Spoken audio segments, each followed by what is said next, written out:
This is Pete Kesting from Danvers, Massachusetts. Been there 30 years. I'm a collector of coin-operated machines. These are two of them from the 30s. 5-cent 1934 Mills slot machine and a 1939 Mills slot machine. Takes quarters. And they do pay out. They're all mechanical, no electric.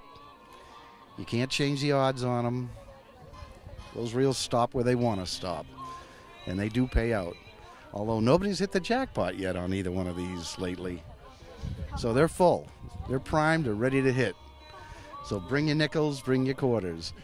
I would say dimes, but I sold the dime machine out of my truck about a year ago. And now I'm kicking myself. I should have kept it. But I have other dime machines. They're sitting in a 1931, mostly original, Ford half-ton pickup truck.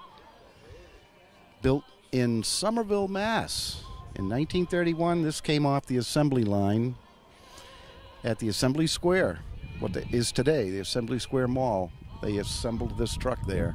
They had a Ford assembly plant for many years.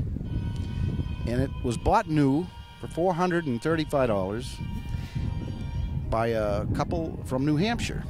And it lived most of its life on a farm in New Hampshire. It was driven all the way down to the Bronx by a fellow that bought it when he was in college in New Hampshire back in the early mid-60s. Paid $50 for it, and it ran. Drove it all the way back to his dad's plumbing company in the Bronx. He had to leave school and take the business over. And he parked this in his dad's plumbing warehouse in 1966. Put it up on blocks, and it sat there until I found it about 10 years ago. It's 2019 right now. It was all original, untouched. There was a great big hole in the roof. The seats were rotted, though my wife wouldn't even sit in it. I don't blame her. So I did. She started right up after I cleaned her out, rebuilt the carb, got the crud out of it. Started right up like it was yesterday. Put new rubber on it, tires, of course, and tubes, and did some considerable engine work to get it back to specs. Rebuilt the brakes, so they work great.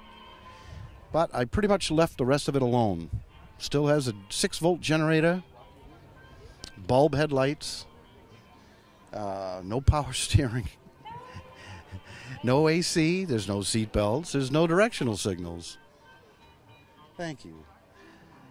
Although I tell people that the directional signals has arthritis, which sadly but oddly is true.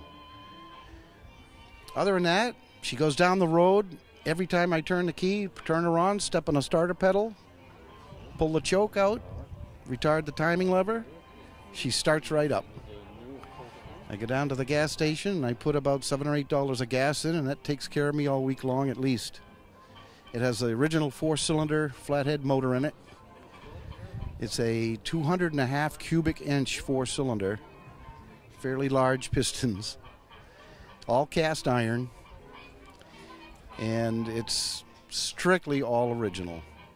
I don't take it on the highways. I keep it around 35 miles an hour, 40.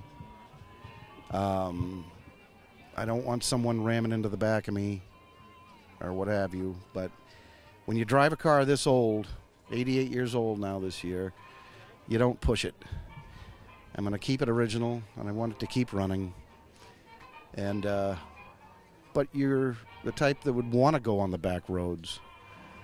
And yes, there is back roads all the way from downtown Danvers to here at the Crane Estate in Ipswich. And some of the roads I didn't even know existed. They're wide enough for this truck to go down.